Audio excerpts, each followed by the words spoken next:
Hello friends, welcome to Riya's Kitchen Vibes. ഇന്നത്തെ recipe ഒരു ബിരിയാണിയുടെ തന്നെയാണ്, ചിക്കൻ ടിക്ക ബിരിയാണി. അപ്പോൾ നേരെ വീഡിയോ കാണാം. ഇതിനുവേണ്ടി 1 കിലോ ചിക്കൻ ആണ് എടുത്തു വെച്ചിരിക്കുന്നത്. ബോൺലെസ് ചിക്കൻ ആണ് ഞാൻ ഉപയോഗിച്ചിരിക്കുന്നത്. ബോൺ ഉള്ളതും ഉപയോഗിക്കാവുന്നതാണ്. ആദ്യം തന്നെ ഈ ചിക്കൻ ഒന്ന് മാരിനേറ്റ് ചെയ്തെടുക്കണം. അതിനുവേണ്ടി വേറൊരു ബൗളിലേക്ക് 2 ടേബിൾ സ്പൂൺ തൈര് ഒഴിച്ചു കൊടുക്കാം. 2 ടീസ്പൂൺ കാശ്മീരി മുളക് പൊടി, 1/4 ടീസ്പൂൺ മഞ്ഞൾപ്പൊടി, 1/4 ടീസ്പൂൺ ഗരം മസാല,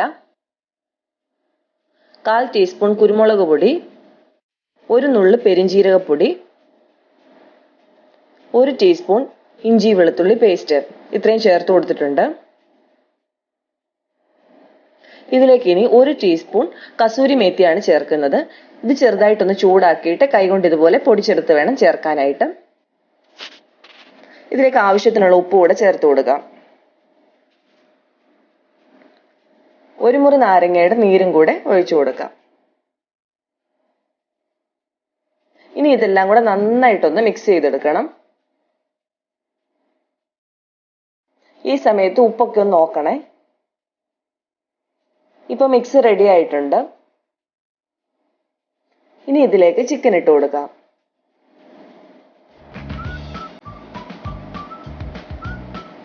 ഇനി ഇത് നന്നായിട്ടൊന്ന് മിക്സ് ചെയ്തെടുക്കാം. ചിക്കനിലെ മസാല എല്ലാം നന്നായിട്ട് പിടിക്കുന്ന പോലെ മിക്സ് ചെയ്യണേ. ഇനി ഇതൊരു അരമണിക്കൂർ ഫ്രിഡ്ജിൽ തന്നെ റെസ്റ്റ് ചെയ്യാൻ വെക്കണം. അതിനുശേഷം വറുത്തെടുക്കാം. ഇനി അരി വേവിച്ചെടുക്കാം. അതിനുവേണ്ടി വെള്ളം തിളയ്ക്കാൻ വെച്ചിട്ടുണ്ട്. ഇതിലേക്ക് സ്പൈസസ് ഇട്ട് കൊടുക്കാം. ഞാൻ അധികം ഒന്നും ചേർക്കുന്നില്ല. കറുവാപ്പട്ട, ഗ്രാമ്പൂ, ഏലക്ക ഇത്രയും മാത്രമേ ചേർക്കുന്നുള്ളൂ. ഇതിലേക്ക് കുറച്ച് സൺഫ്ലവർ ഓയിലൂടെ ചേർത്ത് കൊടുക്കാം.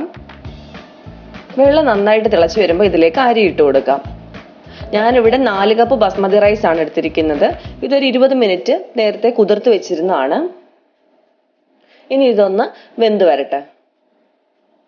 ഇപ്പൊ ഏകദേശമൊക്കെ റൈസ് വെന്തിട്ടുണ്ട്. ഇനി ഇതിലേക്ക് ഉപ്പിട്ട് കൊടുക്കാം. വെള്ളം ഊറ്റി കളഞ്ഞാണ് ചോറ് എടുക്കുന്നതെങ്കിൽ കുറച്ച് ഉപ്പ് കൂടുതലായിട്ട് ചേർത്ത് കൊടുക്കണം. എന്നാലേ ചോറിലോട്ടൊക്കെ ഉപ്പ് പിടിക്കത്തുള്ളൂ. ഇപ്പൊ ചോറ് റെഡി ആയിട്ടുണ്ട്. ഇനി ഇത് വെള്ളം ഊറ്റി എടുക്കാം.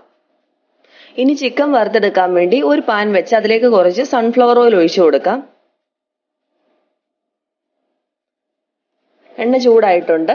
ഇതിലേക്ക് ഓരോ കഷ്ണങ്ങളായിട്ട് വെച്ചു കൊടുക്കാം. അടച്ചു വെച്ച് വേവിക്കണം. ചിക്കൻ ഒന്ന് വെന്ത് വരണമല്ലോ. ഇപ്പൊ തുറന്നപ്പോൾ നന്നായിട്ട് തന്നെ ചിക്കനിൽ നിന്ന് വെള്ളമൊക്കെ ഇറങ്ങിയിട്ടുണ്ട്. ഈ സമയത്ത് വേണമെങ്കിൽ ഇച്ചിരി ഒന്ന് ഫ്ലെയിം കൂട്ടിയിടാം. ആ വെള്ളം അങ്ങ് പൊക്കോളും. ഇപ്പൊ കണ്ടോ, ചിക്കൻ നന്നായിട്ട് ഒരു ഭാഗം ഫ്രൈ ആയി വന്നിട്ടുണ്ട്. ഈ ഒരു രീതിയിലാണ് ഫ്രൈ ചെയ്തെടുക്കേണ്ടത്. അപ്പുറത്തെ വശം ഇതുപോലെ തന്നെ ഫ്രൈ ചെയ്തെടുക്കാം. ഒരു ബാച്ചും കൂടെ ചിക്കൻ വറുത്തെടുക്കാനുണ്ട്. അതും ഇതുപോലെ തന്നെ ചെയ്തെടുക്കാം. ഇനി മസാല തയ്യാറാക്കാനായി തുടങ്ങാം. അതിനുവേണ്ടി ദം ചെയ്യാനുള്ള പാത്രം തന്നെയാണ് എടുത്തിരിക്കുന്നത്. ഇതിലേക്ക് ചിക്കൻ വറുത്ത എണ്ണ അരിച്ചൊഴിച്ചിട്ടുണ്ട്. 2 ഗ്രാമ്പൂ, 2 ഏലക്ക, ഒരു ചെറിയ കഷ്ണം കറുവാപ്പട്ട ഇത്രയും കൂടെ അതിലേക്ക് ഇട്ട് കൊടുത്തിട്ടുണ്ട്. 3 സവോള കൂടി അരിഞ്ഞത് ചേർത്ത് കൊടുക്കാം. ഇതൊന്ന് വഴറ്റിയെടുക്കണം. ഇതിലേക്ക് 1 ടേബിൾ സ്പൂൺ ഇഞ്ചി വെളുത്തുള്ളി പേസ്റ്റ് ചേർത്ത് കൊടുത്തിട്ടുണ്ട്.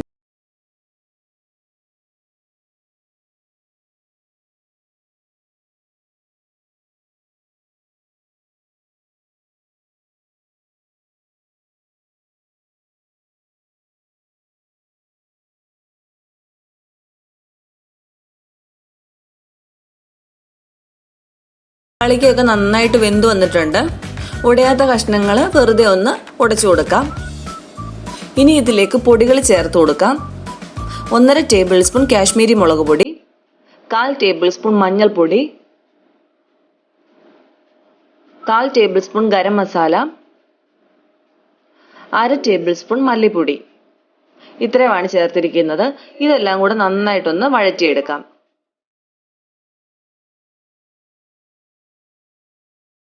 ഇനി ഇതിലേക്ക് ചിക്കൻ മാരിനേറ്റ് ചെയ്തപ്പോൾ ബാക്കി വന്ന മസാല ഞാൻ ചേർത്ത് കൊടുക്കുന്നുണ്ട്. അത് 1 ടേബിൾ സ്പൂണേ ഉണ്ടായിരുന്നുള്ളൂ. നിങ്ങൾക്ക് അത് മിച്ചം വന്നിട്ടുണ്ടെങ്കിൽ മാത്രം ചേർത്താൽ മതി.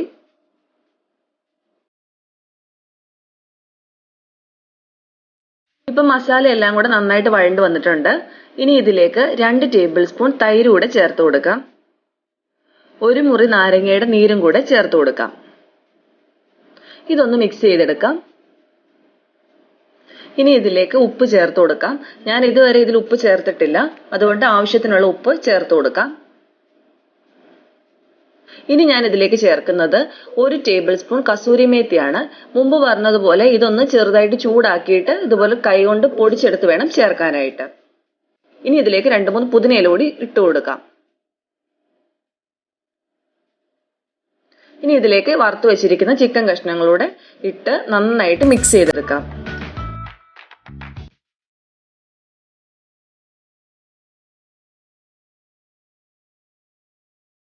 പുതിനയില കുറച്ചുകൂടെ ഇട്ട് കൊടുത്തിട്ടുണ്ട്. പുതിനയില ഒരുപാടൊന്നും ഇടണ്ട, ഒരു 3-4 എണ്ണം ഒക്കെ ഇട്ടേച്ചാൽ മതിയാവും. ഇനി ഇത് അടച്ചു വെച്ച് ഏറ്റവും ലോ ഫ്ലെയിമിൽ ഒരു 5 മിനിറ്റ് കുക്ക് ചെയ്യണം.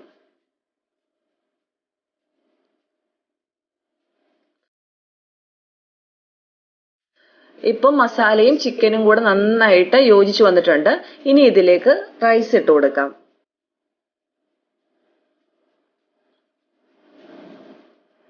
ഇതിന് ഒരുപാട് ഗാർണിഷിംഗ് ഒന്നുമില്ല, സവോള വറുത്തിടുന്നത് മാത്രമേ ഉള്ളൂ. ഇപ്പൊ പകുതി റൈസ് ഇട്ട് കൊടുത്തിട്ടുണ്ട്. ഇതിന്റെ മുകളിലേക്ക് ഒരു കളറിന് വേണ്ടി മഞ്ഞപ്പൊടി കലക്കി ഒഴിച്ചിട്ടുണ്ട്. നിങ്ങൾക്ക് വേണമെങ്കിൽ വെള്ളത്തിലോ പാലിലോ ഇത് കലക്കി എടുക്കാവുന്നതാണ്. കുറച്ച് വറുത്ത സവോളയും കൂടെ ഇട്ട് കൊടുത്തിട്ടുണ്ട്. ബാക്കിയുള്ള റൈസ് കൂടെ ഇതിന്റെ മുകളിലേക്ക് ഇട്ട് കൊടുക്കാവുന്നതാണ്. മഞ്ഞൾപ്പൊടി കലക്കിയത് ഒഴിച്ചു കൊടുത്തിട്ടുണ്ട്. സവോള വറുത്തതും കൂടെ ഇട്ട് കൊടുക്കുന്നുണ്ട്. 2-3 പുതിനയിലയും കൂടി ചെറുതായിട്ട് അരിഞ്ഞ് ഇട്ട് കൊടുക്കാം. ഞാനൊരു കളറിന് വേണ്ടി റെഡ് ഫുഡ് കളർ ചേർക്കുന്നുണ്ട്. നിങ്ങളിത് വീട്ടിൽ തയ്യാറാക്കുമ്പോൾ ചേർക്കണ്ട. ഇനി ഇതിന്റെ നടുവിലേക്ക് ഒരു പാത്രത്തിൽ ചാർക്കോൾ കത്തിച്ചതോടെ വെച്ചു കൊടുക്കാം. കുറച്ച് എണ്ണയോ നെയ്യോ ഇതിലേക്ക് ഒഴിച്ചു കൊടുക്കാവുന്നതാണ്. ഇനി ഇതൊരു അലൂമിനിയം ഫോയിൽ പേപ്പർ കൊണ്ട് മൂടിയിട്ട് നല്ലൊരു ലിഡ് വെച്ച് നല്ല ടൈറ്റായിട്ട് അടച്ചു വെക്കണം. ഇനി ഒരു 15 മിനിറ്റ് ഏറ്റവും ലോ ഫ്ലെയിമിൽ ഇത് ദം ചെയ്തെടുക്കാം. ഇനി നമുക്കിത് തുറന്നു നോക്കാം. ഇത് നമ്മൾ സാധാരണ ബിരിയാണി സെർവ് ചെയ്യുന്ന പോലെ റൈസ് വേറെ, മസാല വേറെ, ചിക്കൻ വേറെ അങ്ങനെയല്ല, എല്ലാം കൂടെ മിക്സ് ചെയ്താണ് സെർവ് ചെയ്യുന്നത്. ഇപ്പൊ ചിക്കൻ ടിക്ക ബിരിയാണി റെഡി ആയിട്ടുണ്ട്. ഇത് സാധാരണ ബിരിയാണി പോലല്ല, ഇച്ചിരി ഡിഫറെന്റ് ആയിട്ടുള്ള ടേസ്റ്റ് ആണ്. തീർച്ചയായിട്ടും നിങ്ങളിത് ട്രൈ ചെയ്ത് നോക്കുക. എല്ലാവർക്കും ഇഷ്ടപ്പെടും. ഫീഡ്ബാക്ക് അറിയിക്കുക. അപ്പോൾ ഇന്നത്തെ റെസിപ്പി എല്ലാവർക്കും ഇഷ്ടമായെന്ന് വിചാരിക്കുന്നു. ഇഷ്ടമായെങ്കിൽ ലൈക്ക് ചെയ്യുക, കമന്റ് ചെയ്യുക, ഷെയർ ചെയ്യുക. പിന്നെ നമ്മളുടെ ചാനൽ ആരെങ്കിലും സബ്സ്ക്രൈബ് ചെയ്തിട്ടില്ലെങ്കിൽ പ്ലീസ് സബ്സ്ക്രൈബ്. ഇനി ഒരു അടിപൊളി ഡിഷുമായിട്ട് നമുക്ക് കാണാം. Thanks for watching.